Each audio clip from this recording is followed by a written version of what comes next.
The rain that night wasn't a gentle sprinkle, it was a relentless, diagonal downpour that turned the neon signs of the city into blurry smears of color and made every car on the road a boat navigating a treacherous river. Chloe tightened her grip on the steering wheel of her small, dependable sedan, her knuckles white. The wipers thumped back and forth in a frantic, rhythmic dance, barely keeping up. "This is insane," she muttered, leaning forward to peer through the windshield. "I can barely see 10 feet in front of us." In the passenger seat, her best friend Mark nodded, his phone glowing in his hand. "The GPS says we're still 20 minutes from the diner. At this rate, it'll be 40. They were on their way to their usual late-night haunt for some much-needed comfort food after a grueling week of finals, but the weather had other plans. Just as Chloe was about to suggest turning back, a notification pinged from the ride-share app on her phone, which she occasionally ran to help with car payments.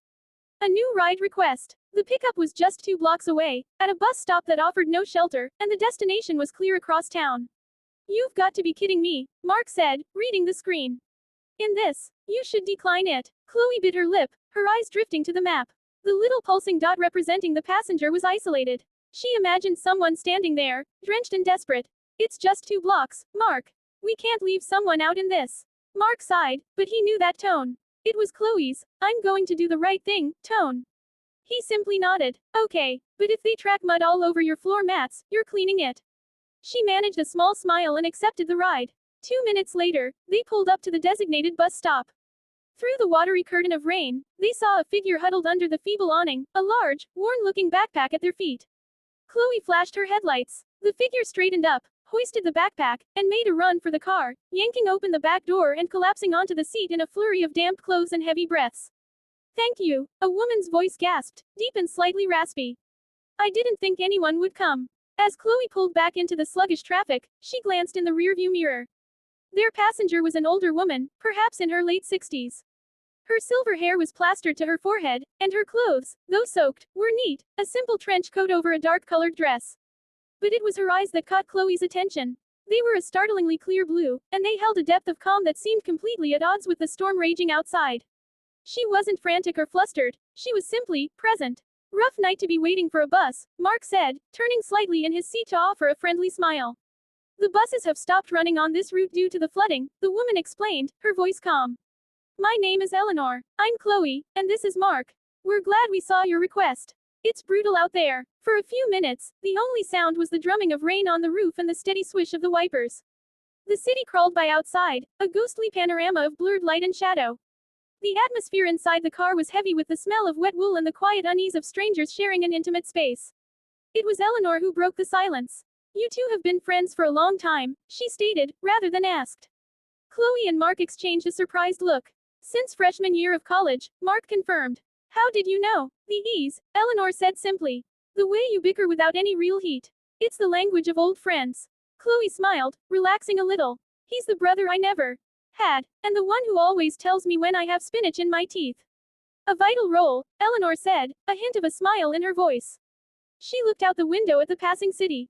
"You know, a night like this reminds me of a story.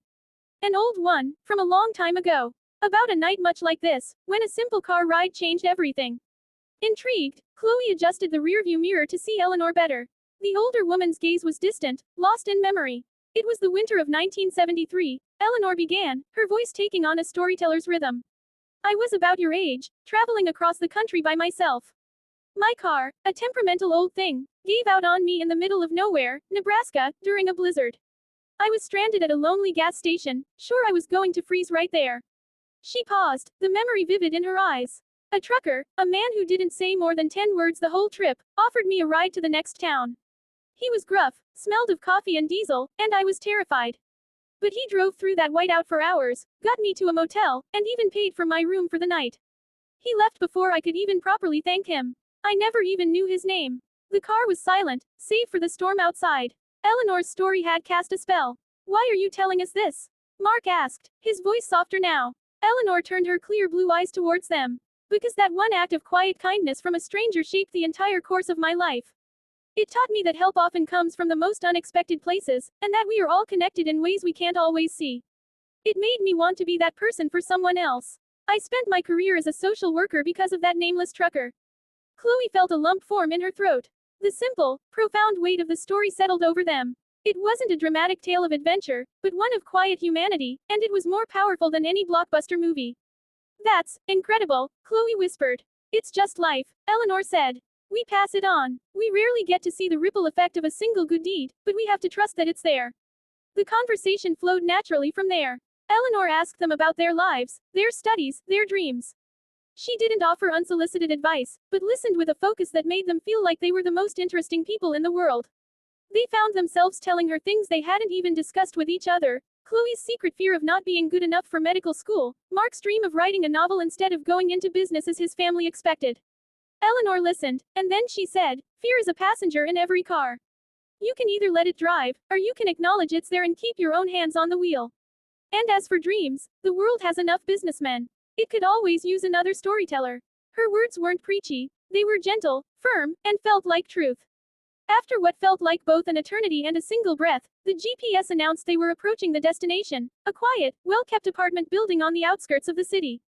The rain had softened to a gentle drizzle. Chloe pulled up to the curb and put the car in park. Well, here you are. Eleanor gathered her damp coat. Thank you for the ride. And for the conversation. She reached into her bag, not for a wallet, but for a small, smooth stone, gray with a single white stripe running through it. She handed it to Chloe. A small token, to remember that even on the stormiest nights, you can be someone's calm harbor. Chloe took the stone, its surface cool and reassuring in her hand. Thank you, Eleanor. With a final, warm smile that reached her brilliant eyes, Eleanor got out of the car and walked towards her building, not looking back. Chloe and Mark sat in silence for a long moment, the engine idling softly. The world outside the car seemed different now. The rain was just rain, not a menace. The city lights were clear and beautiful. Whoa, Mark finally said, letting out a breath he didn't realize he'd been holding. Yeah, Chloe agreed, her fingers curling around the smooth stone. Whoa, they never made it to the diner. Instead, they drove home in a comfortable, thoughtful silence. The encounter had filled a hunger they didn't know they had. Weeks turned into months. Chloe placed the smooth gray stone on her desk as a paperweight. During stressful study sessions, she would find herself rubbing its surface, and the memory of that rainy night and Eleanor's calm voice would bring her a sense of peace. Mark, inspired, started waking up an hour early each day to write before his classes, no longer seeing it as a frivolous hobby, but as a necessary part of who he was. They never saw Eleanor again. They didn't try to look her up. In a strange way, she felt like a figure from a dream, a guardian angel who had appeared exactly when they needed guidance, delivered her message, and vanished back into the night. But her impact was real and lasting. Chloe became more intentional in her interactions, offering small kindnesses more freely. Mark found the courage to share his writing with a professor, who was so impressed he became a mentor. What happened in the backseat that night wasn't dramatic or scandalous. There was no twist, no hidden danger. It was simply a shared moment of human connection, a story passed from one generation to another, a reminder that everyone is fighting a battle you know nothing about, and that a simple act of kindness can be a lighthouse in a storm. It was an unforgettable experience not because of what was taken, but because of what was given, perspective, hope, and the quiet, enduring knowledge that we are all part of a larger, interconnected story, forever passing the light on.